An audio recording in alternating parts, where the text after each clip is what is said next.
Welcome friends, topic of today's video is sternocleidomastoid muscle. The sternocleidomastoid muscle is the muscle of the neck which extends obliquely across the neck and divides this neck into two parts, an anterior triangle and a posterior triangle. The sternocleidomastoid muscle is also known as sternomastoid muscle.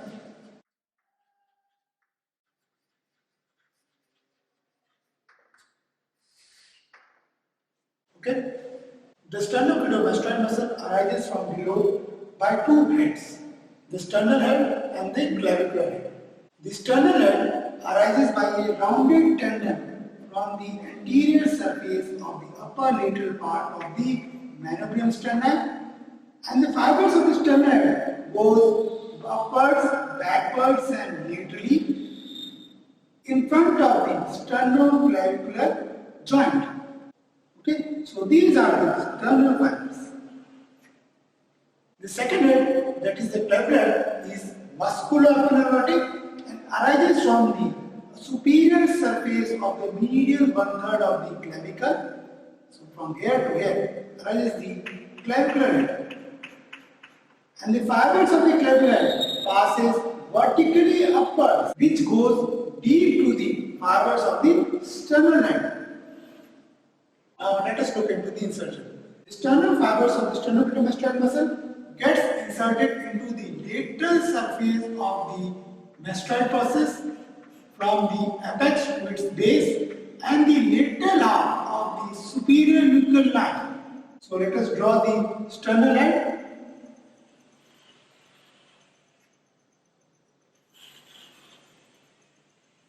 So these are the fibers of the sternal head. The fibers of the clavicular head passes vertically upwards and goes deep to the sternal fibers and gets blended with these sternal fibers approximately at the middle of this muscle, and also has a similar insertion to the mastoid process, lateral surface of the mastoid process and the lateral half of the superior nuchal line. So these are the insertion of the sternal head and the clavicular head. Now the fibers of the sternal head, which is getting attached to the mastoid process, is known as sternomastoid part. And a part of the sternal fibers which is getting attached to the superior nuchal line, which is a part of the occipital bone, is known as sterno-occipitalis. Okay. Similarly, the clavicular fibers. The part of the clavicular fibers which is getting inserted into the mastoid process is known as cleidomastoid part, and the part of the clavicular fibers which is getting attached to the superior nuchal line is known as cleido-occipitalis.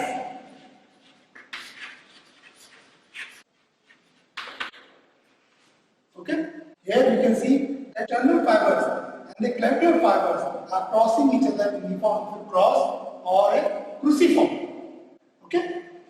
Also, you can see there is a triangular depression or area or a fossa between the sternal head and the clavicular head, and below by the clavicle. This triangular fossa is known as lesser supraclavicular fossa or triangle, within which lies the termination of the internal jugular vein. So this is the internal jugular vein.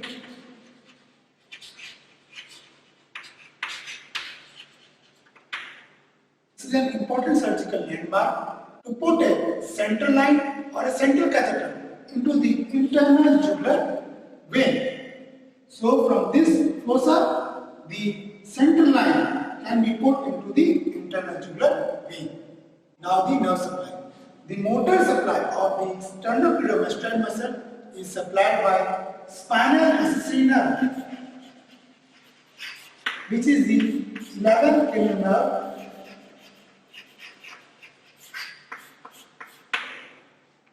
and this spinal accessory nerve passes in a plane between the sternal fibers and the clavicular fibers.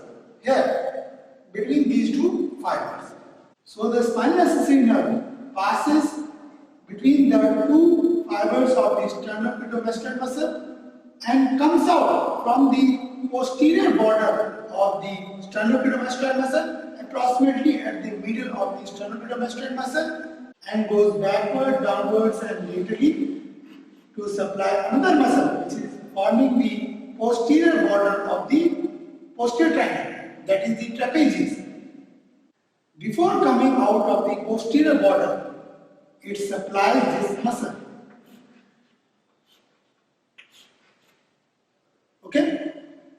So this was the spinal accessory nerve, this was the motor supply, and these sensory fibers, mainly the proprioceptive fibers, are carried by the ventral lemma of C2 and C3. So this is the proprioceptive fibers and this is the motor supply of the sternocleidomastoid muscle. Now the blood supply. The arteries supplying the sternocleidomastoid muscle are 4 in numbers, which are known as sternomastoid branches.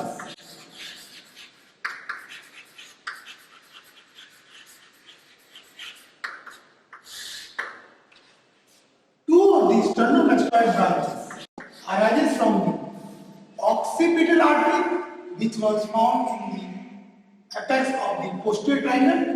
So these are the two sternomastoid branches which is supplying the sternocleidomastoid muscle, and the occipital artery is the branch from the external carotid artery.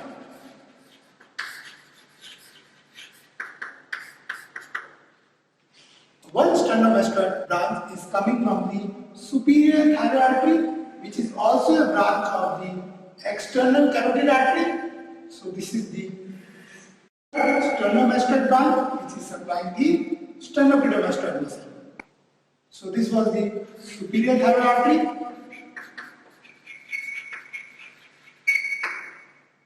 This one was the occipital artery.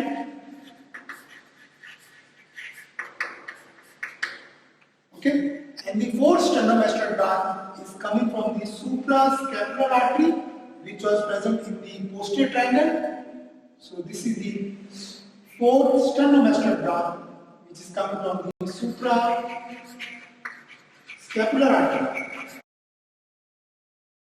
which is a branch from the thyrocervical trunk of the subclavian artery. So these are the 4 sternomastoid branches. 2 from the occipital artery, 3rd one from the superior thyroid artery, and the 4th one from the suprascapular artery. The veins follow these arteries. So there are 4 sternomastoid veins which will drain this muscle. Now the action of the sternocleidomastoid muscle. When one side of the sternocleidomastoid muscle or when the sternocleidomastoid muscle is acting unilaterally, it pulls the head towards the same side and the chin towards the opposite side or the face towards the opposite side. So this is the action of the unilateral sternocleidomastoid muscle. But when both the sternocleidomastoid muscle is acting or there is bilateral contraction of the sternocleidomastoid muscle, it causes protraction of the head, like in peeping forward or lifting the head from the pillow. So this is the bilateral action of the sternocleidomastoid muscle. Now let us go deep into this bilateral contraction and get to know what are the movements are happening at various joints. Suppose this is the head. Okay, this is the cervical column, that is formed by the cervical vertebra. This is the atlanto-occipital joint, at which flexion and the extension of the adductors. This is the mastoid process and the superior nuclear line, in which the sternocleidomastoid muscle is getting inserted. And this is the clavicle and the manubrium sterni. Let us draw the sternocleidomastoid also here. So this is the sternocleidomastoid muscle. And this is the opposite side sternocleidomastoid muscle. So whenever there is a bilateral contraction of the sternocleidomastoid muscle, it will pull this part of the head downwards. Axis of this movement lies at the atlanto-occipital joint. This force will pull the head downwards and backwards. So the head will go like this. So there is extension at the atlanto-occipital joint. So the bilateral contraction of the sternocleidomastoid muscle will cause extension at atlanto-occipital joint. So this is the first movement. Second, it is also crossing the joints of the cervical vertebra. So there will be action at these joints also of the cervical vertebra. So this force of the contraction along the sternocleidomastoid muscle, it will pull the cervical vertebra like this. And this action of the cervical vertebra is known as flexion. So the second action is flexion at the cervical vertebral column. So whenever there is bilateral contraction of the sternocleidomastoid muscle, it will cause extension at the atlanto-occipital joint and it will cause flexion at the level of the cervical vertebra. Together these movement will cause the ultimate action, that is the PP forward, which is actually an extension of the atlanto-occipital joint and flexion of the cervical column. Okay? So this is the detail of the bilateral action of the sternocleidomastoid muscle.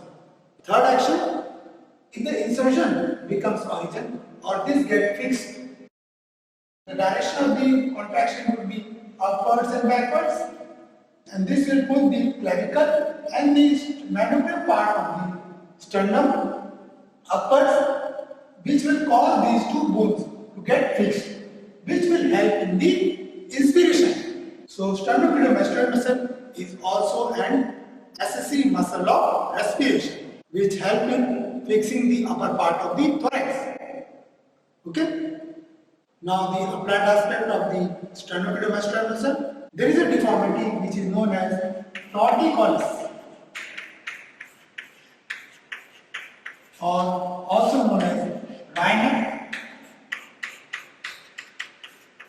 in which the head is bent towards the shoulder and the chin towards the opposite side. This deformity is due to the contracture or spasm of the muscles which are supplied by the spinal accessory nerve, that is the sternocleidomastoid muscle and the trapezius muscle. There are four types of torticollis. The first type is rheumatic. In rheumatic torticollis, the spasm or contracture of the sternocleidomastoid muscle is due to the cold. Okay? Second type, reflex torticollis, in which there is inflammation or suppurations of the lymph nodes which are present along the pores of the spinal accessory nerve. So if these lymph nodes get inflamed or enlarged, it will compress the spinal accessory nerve and cause irritation of the spinal accessory nerve. The third one is congenital in origin. Congenital torticollis. In the congenital torticollis, there is a birth injury which could lead to hemorrhage within the sternocleidomastoid muscle, and when this hemorrhage gets dissolved, it is replaced by fibrosis, which will lead to contracture of this sternocleidomastoid muscle.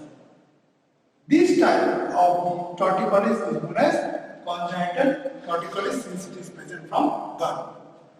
The fourth type is spasmodic, which is due to central irritation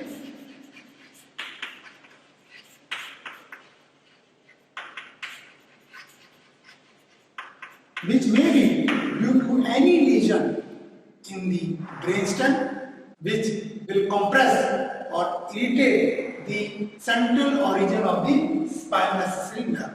So these are the types of the torticollis, and this completes the sternocleidomastoid muscle. Thank you very much.